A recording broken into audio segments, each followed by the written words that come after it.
عام انتخابات 2024 کے لیے مسلم لیگ نے امیدواروں کا اعلان کر دیا۔ مرکزی الیکشن سیل کی طرف سے جاری کردہ نوٹیفیکیشن کے مطابق دانیال عزیز اور طلال چودھری ٹکٹ سے محروم ہو گئے ہیں، جبکہ راولپنڈی، اسلام آباد، اٹک، چکوال، جہلم، گوجرانوالہ اور فیصل آباد میں کسی کو ٹکٹ ملا ہے اور کس کو نہیں ملا، دیکھتے ہیں اس رپورٹ میں۔ مسلم لیگ نون کی جانب سے اسلام آباد کے حلقہ NA 46 سے انجم عقیل خان اور NA 48 سے ڈاکٹر طارق فضل چودھری امیدوار ہوں گے۔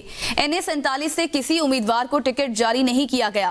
NA 49 اٹک سے شیخ آفتاب احمد اور NA 50 سے ملک سہیل ٹکٹ لینے میں کامیاب۔ NA 51 سے راجہ اسامہ سرور جبکہ NA 52 سے راجہ محمد جاوید بھی میدان میں اتریں گے۔ NA 53 سے راجہ قمر الاسلام، NA 55 سے ملک ابرار احمد اور NA 56 سے حنیف عباسی کو ٹکٹ جاری کیا گیا ہے۔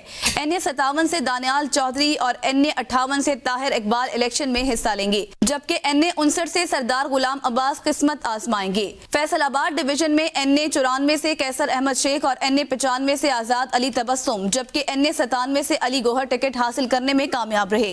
NA 98 سے شہباز بابر جبکہ NA 100 سے رانا ثناء اللہ میدان میں اتریں گے۔ NA 102 سے عابد شیر علی اور NA 103 سے اکرم انصاری جبکہ NA 104 سے راجہ ریاض بھی ٹکٹ لینے میں کامیاب رہے۔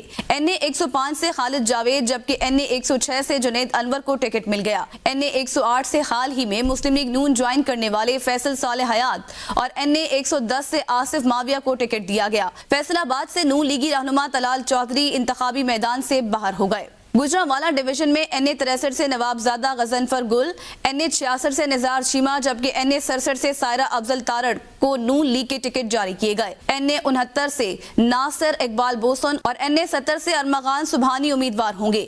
NA 71 سے خواجہ آصف اور NA 73 سے نوشین افتخار بھی مسلم لیگ نون کا ٹکٹ حاصل کرنے والوں میں شامل۔ NA 75 سے انوار الحق اور NA 76 سے احسن اقبال کو ٹکٹ جاری کیا گیا ہے۔ انتخابی ٹکٹوں کی تقسیم میں مسلم لیگ نون نے دانیال عزیز کو نظر انداز کر دیا۔ پارٹی ٹکٹ نہ ملنے پر دانیال عزیز کا کہنا ہے کہ مہنگائی پر گفتگو کرنے پر مجھے ٹکٹ سے محروم کیا گیا۔ پنجاب اسمبلی کے لیے میری اہلیہ کو بھی ٹکٹ نہیں دیا گیا۔ انہوں نے کہا کہ وہ آزاد حیثیت میں الیکشن لڑیں گے اور میری اہلیہ صوبائی نشست کے لیے آزاد حیثیت میں الیکشن لڑیں گی۔ مہنگائی پر درست بات کی تھی، مہنگائی کا خاتمہ میرا مشن ہے۔